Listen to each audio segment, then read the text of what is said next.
On the spot 24 के digital media में आप सभी दर्शकों का हार्दिक स्वागत है। 1965 एवं 1971 में हुए भारत और पाकिस्तान की जंग में भाग लिए बिहार रेजिमेंट के वीर जवान पोदना बालमुचू 50 वर्ष बाद भी अपने अधिकार और पेंशन के लिए सरकारी तंत्र से लड़ रहे हैं। जहां केंद्र और राज्य की सरकार एक और वीर सैनिकों के लिए बड़े बड़े वादे करती है, लेकिन जंग में गोली खाने वाले वीर जवान पोदना बालमुचू को गोली खाने के बावजूद भी उन्हें पेंशन और ज़मीन तक के लिए संघर्ष करना पड़ रहा है। यह सबसे बड़ी विडंबना है इस देश में। वहीं मामले में रांची राजभवन के समक्ष प्रदर्शन कर रहे वीर जवान पोदना बालमुचू ने बताया कि एक और सरकार ने अब तक तो पेंशन नहीं दी है, वहीं दूसरी ओर मुख्यमंत्री हेमंत सोरेन से मिलने के बाद 5 एकड़ ज़मीन देने की बात हुई थी, लेकिन वो भी अब तक नसीब नहीं हो हुआ है। 2 बार लगातार इस मामले में संघर्ष कर चुका हूं और मेरी मांग है कि जब तक हमारी ज़मीन को और हमारी पेंशन को नहीं दिया जाएगा तब तक मेरा संघर्ष जारी रहेगा। आगे वीर सैनिक पोदना बालमुचू ने 1971 में हुए जंग और संघर्ष के बारे में क्या कुछ कहा, देखिए पूरा वीडियो। आप देख रहे हैं ऑन द स्पॉट 24। मैं हूं शुभेंदु पंडित और अभी मैं मौजूद हूं राजभवन के समक्ष। और सबसे बड़ी बात है कि देश में जहां मोदी सरकार एक और लगातार जवानों को देने का वादा करती है, लेकिन आज एक ऐसे बुजुर्ग, एक वीर सैनिक पोदना बालमुचू जी बैठे हैं, वो अपने हक और अधिकार के लिए। ये सबसे बड़ी विडंबना है कि जो 1971 में भारत और पाकिस्तान के बीच युद्ध हुए और उस युद्ध में कह सकते हैं कि पूरे अपनी क्षमता के साथ उन्होंने पाकिस्तान का मुकाबला किया और भारत जो पाकिस्तान पर जीत दर्ज की, और उसी का परिणाम है कि आज एक बांग्लादेश एक छोटा देश है जो कि नक्शे पर दिखाई दे रहा है, और उसमें महत्वपूर्ण भूमिका निभाने वाले देश के वीर जवान पोदना बालमुचू जी आज अपने हक और अधिकार के लिए प्रदर्शन कर रहे हैं। यह सबसे बड़ी विडंबना है कि इस आधुनिक भारत में एक सैनिक को अपने अधिकार के लिए प्रदर्शन करना पड़ता है, और 1971 के जंग के बाद सोच सकते हैं कि 50 साल बीत जाने के बावजूद भी उनको अधिकार नहीं मिल पाता है, और उनको अपने अधिकारों के लिए रांची राजभवन के समक्ष प्रदर्शन करना पड़ रहा है। हम सीधे जानते हैं कि सर, सबसे पहले आप अपना पूरा नाम बताइए। 424087 सिपाही पोदना बालमुचू। 1963 में मैं बाली हूँ। उसके बाद मैं 1963 में बाली होने के बाद जो हमारा फिर ट्रेनिंग शुरू करने की ख़त्म होने के बाद फिर पाकिस्तान 1965 में मैंने हमला किया है। उसके बाद वो हमला ख़त्म होने के बाद फिर तो चले आया 1971 के बांग्लादेश के युद्ध में हम फिर शामिल कर गया। ये बताइए कि आप 2 युद्ध लड़ चुके हैं। हाँ सर, आप 2 युद्ध लड़ चुके हैं, 1965 में और 1971 में 2 युद्ध लड़े हैं। दोनों 1965 का युद्ध में भी लड़े हैं और 1971 का युद्ध में भी लड़े हैं। तो 1973 का युद्ध में जो 1 तारीख से स्टार्ट करके चलते जा रहा है रात को, तो वो भी हम लोग सबने अपना दोस्तों के साथ से, अपना जुड़ीदारों के साथ, आर्मियों के साथ भी हमें मिल करके देश को आज़ाद कर दिया। इतने मरे गए आदमी सब, उनके लिए बहुत चिंता पड़ गया। तो अब उससे हम अधिकार मांगने चाहते हैं। अब उन आदमी को आपने क्या किया दिया, सरकार हमको बताइए, उन आदमी को क्या किया दिया ना आपने?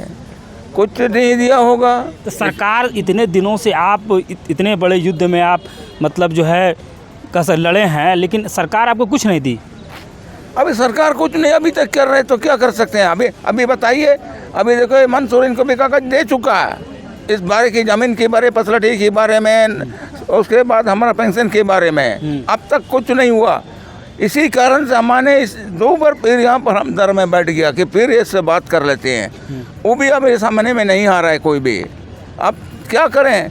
तो इसलिए हमारा रिपोर्टर लोग को आ रहा है मेरे पे से अपना बात को निकालने के लिए। तो उन लोगों को बोला कि हमने बोल दिया उन लोग को, आप लोग जितने भी कोशिश करा जल्दी से मेरे बातों को, खबर को दिल्ली तक पहुंचा दीजिए और हेमंत सोरेन को भी बता दीजिए। 1971 में जो जंग हुआ था, आप जो फोटो लगाए हैं कि परमवीर चक्र विजेता अल्बर्ट एक्का के साथ आपने कंधा से कंधा मिलाकर लड़ाई लड़ी, उस युद्ध के बारे में कुछ बताइए कि किस प्रकार से आपने देश के लिए अपना बलिदान को मैंने आगे रखने का जो प्रयास किया। हमारा यही था कि सरकार का हुक्म दिया, सरकार बोलते है आपने बांग्लादेश को आज़ाद करो, ठीक है सर, मर जाएं लेकिन जी जाएं, लेकिन इसी देश को आज़ाद करने में सभी लगे रह गया। तो उसके बाद अल्बर्ट टेक्का उसी लड़ाई में ख़त्म हो गया। तो अल्बर्ट टेक्का को इतना समर्थन दे दिया कि क्या बोलेंगे, हमारा जो समर्थन, जो हमारा मांग जो है, जो सरकार हमको अधिकार दे चुका, वो अधिकार भी नहीं मिल पा रहा है। इसी कारण से हम सरकार के पास आदेश कर रहे हैं कि सरकार हमको भी कुछ, जब अल्बर्ट टेक्का को दे दिया हमको भी कुछ मिल जाना चाहिए। तो 5 एकड़ ज़मीन उन्होंने सेंक्शन किया था, तो 5 एकड़ ज़मीन अब तक के नहीं मिला। उसके बाद मेरा बीवी के ऊपर में जो आज हुआ था, उसको ज़मीन और नौकरी, उसको भी कुछ नहीं मिला। तो बाद में क्या हुआ कि हम जब गोली लग गया बहुत डेंजरस में। तो गोली कहाँ लगी थी आपको? ये जो यहाँ वो ले गया डॉक्टर अभी से, अभी ले गया, मेडिकल कराएगा फिर।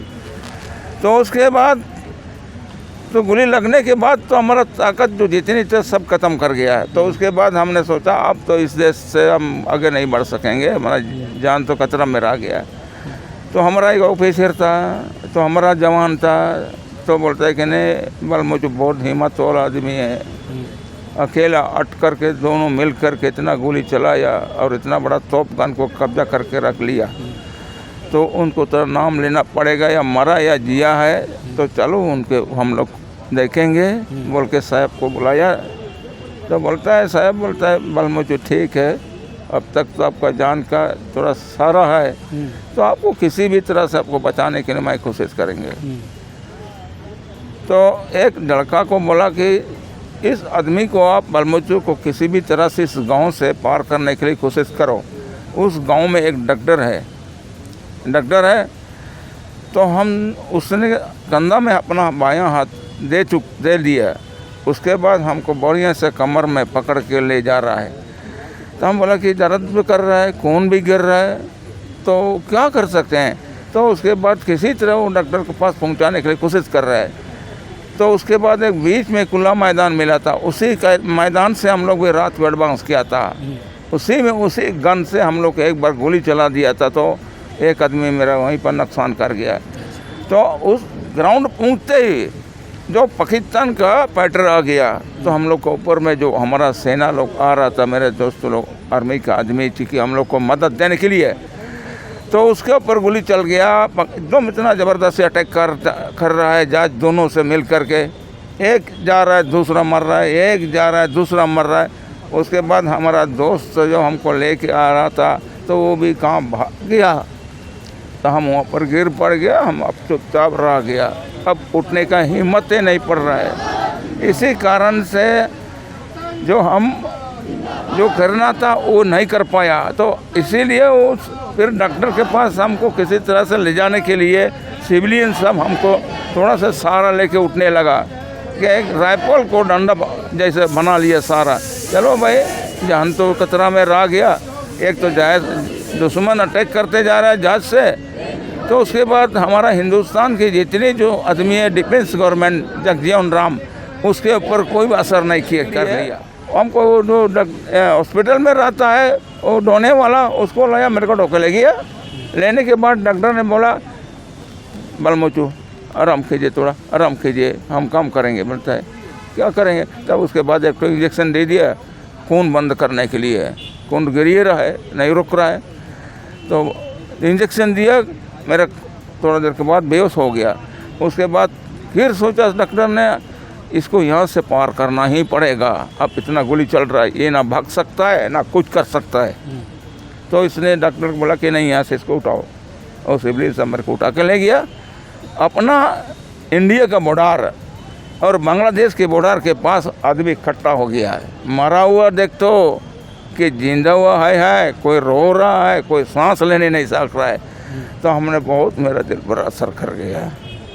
क्या करें, सिविलियन सब बोलता है। इसके बाद क्या हुआ? जब युद्ध समाप्त हो गया, आप घायल हो गए हैं, तो फिर आपका मुंबई में इलाज चला। मुंबई में इलाज करने के बाद जो है आपको मतलब जो है सेवानिवृत्त कर दिया गया, या कुछ और हुआ था? उसके बाद तो हम लोग को ट्रक में ले आया। इतना तकलीफ हो रहा है, ट्रक ऊपर नीचे उठ रहा है, रो रहा है हम पे, क्या करें। हाँ, तो उसके बाद हम लोग ट्रेन के पास पहुंचाने के लिए कोशिश कर रहे हैं लोग पूरा। तो फिर हम लोग किसी भी तरह से ट्रेन के पास हम लोग पहुंचाया, एकदम 18-19 तो बोगी लग गया। तो उसमें हम लोग इतना सिविली ना या बहुत जोर ना, तो कोई सिंदूरी दान दे रहा है, कोई माला पहना रहा है, कोई पानी पिला रहा है, कोई बिस्कुट खिला रहा है, मतलब सारा दे रहा है हम लोग को। तो हम लोग बोले क्या करेंगे, तो बोलता है कि चलो ठीक है, सब आदमी को उठा करके ट्रेन में लोड कर दिया, हम लोग को लोड कर दिए। उसके बाद ट्रेन हम लोग को ये कलकत्ता मतलब कि ये असम का गाड़ी पकड़ा।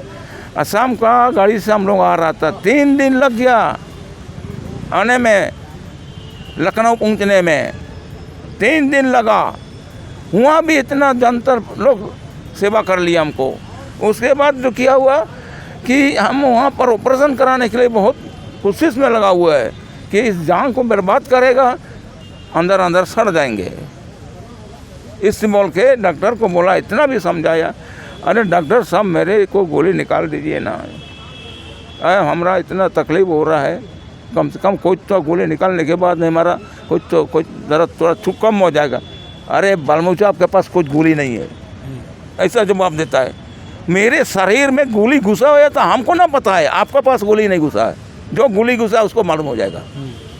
गुस्सा हो गया जी, गुस्सा नहीं हो गया ऐसा बोलेगा तो। एक देश सब आजाद कर रहे हैं और ऊपर से आप इस तरह बात कर रहे हैं, नहीं है बोलते हैं। अच्छा ठीक है, नहीं आपको विश्वास नहीं है तो छोड़ दीजिए। फिर जाके बिस्तर में जाके सो गया। उसके बाद बोल रहा है कि तुम कल पूना बॉम्बे निकल जाओ। बताइए, वो वहाँ डॉक्टर किस लिए है, जान बचाने के लिए तो सरकार ने भर्ती किया, तो हमको ऑपरेशन कर देना ही चाहिए थे। वो एक्सरे जो लिया ना वो गलत ले लिया था, एक गोली के यहाँ से जो मरा उसका रास्ता नहीं मिला। उसके बाद हम पूना बॉम्बे चला गया। तो पूना बॉम्बे चला गया तो एक कर्नल साहब था, वो मैडम डॉक्टर कर्नल है, वो भी वही हाल है। अरे साला ये तो बड़ा मुश्किल कर रहे हैं लोग, और साला दर्द होता ही रही है, टूटता नहीं है। हमने बोला कि अच्छा ठीक है, अब इस तरह बोल रहा है तो हम तो नांगा हो गया, खोल दिया पूरा पतला हो रहा सब। खोलने के बाद क्या करेंगे, डॉक्टर है तो पकड़ना पड़ेगा ना। हाथ पकड़ा और इधर पकड़ा दिया। अरे बालमूर्ति आपका तो गोली है ये, तो आप तो विश्वास ही नहीं करते हैं। तब जाके ऑपरेशन हुआ, तब जाके मैं जरा जान बचा हुआ है।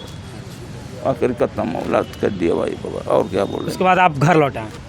हाँ, उसके बाद पेंशन, मुआवजा या किसी प्रकार की राशि ना। अब देखिए, जमीन के बारे में मेरा कागज़ दे चुका पहले सरकार, उसके आधार से हेमंत सोरेन को हैंडअप किया था। उस कागज़ को भी देख करके हेमंत सोरेन, जो भी मुआवजा है, जो भी राशि है, जो भी आपकी मांग है, हाँ? उसको उसको लेकर कितने वर्षों से आप संघर्ष कर रहे हैं? हम 2 बार कर रहे हैं। पहले एक बार पैदल चला, अभी तो कुछ तो गाड़ी से चले आए हैं। तो उसमें हेमंत सोरेन यही कहा कि ठीक है बालमूचो, आपके लिए ज़मीन हम कर लेते हैं, 10 दिन करिए। कब मिले थे? और कितना तारीख से मिले थे उसमें कागज में। अच्छा छोड़ दिए उसको छोड़ दिए। तो उसके बाद बोला कि क्यों नहीं हुआ सर। हाँ, वो बोला कि वहाँ का आदमी जो आपका 74 में जितने जो है डीसी है, RLDC है, कुलान साहब है, BDO साहब है, CU है, कुछ नहीं हमारा सामने आई है। 9 तारीख वहाँ से ज़रा बैठ करके 9 तारीख को मैंने उठा, इतना ज़बरदस्त किया था। 9 दिन तक हम ज़रा बैठे थे, आए तो आए बात कर लेंगे, चाहे एक टाइम भी लगे तो 1 महीने हम सांस लेंगे, 2 महीने भी लगे तो सांस लेंगे ना। पूछता भी नहीं है, कुछ भी नहीं करता, आता भी नहीं है। CM साहब बोले कि DC और जो LDC है वो हमारी बात को नहीं सुनते हैं। कौन बोलता है नहीं है, हम उसका कागज भी दे चुका है, बात भी कर ली है। CM साहब का बात जो है स्थानीय पदाधिकारी नहीं सुनते हैं। वो DM से तो ये बातचीत हो गया, सब कुछ हो गया, मिल भी लिया। तो वो बोलता है कि आपको 10 दिन में आपको ज़मीन कर लेंगे। हाँ, 10 दिन में कर लिए ने कहा, तो के बाद तो सब 2 बार तो का है ही नहीं है, ना कागज है, ना ज़मीन है, ना पेंशन है। उसी की मांग को हम लड़ रहा है, और मेरा प्रूफ है, कागज है, अभी सब लोग देख लिए। ये पोदना बालमुचु जी जो 1971 और 1965 की जंग में देश के लिए लड़े और आज 50 साल बीत जाने के बावजूद भी उनको किसी प्रकार से कोई अधिकार नहीं मिल पाया है, ना तो उनको पेंशन मिल पाया है, ना तो उनको ज़मीन मिल पाया है। मुख्यमंत्री से लेकर अधिकारियों तक मिल चुके हैं और उनकी उम्र अब लगभग 85 साल हो चुकी है, लेकिन आज भी वह अपने अधिकारों के लिए जो है संघर्ष कर रहे हैं और रांची राजभवन के समक्ष प्रदर्शन कर रहे हैं।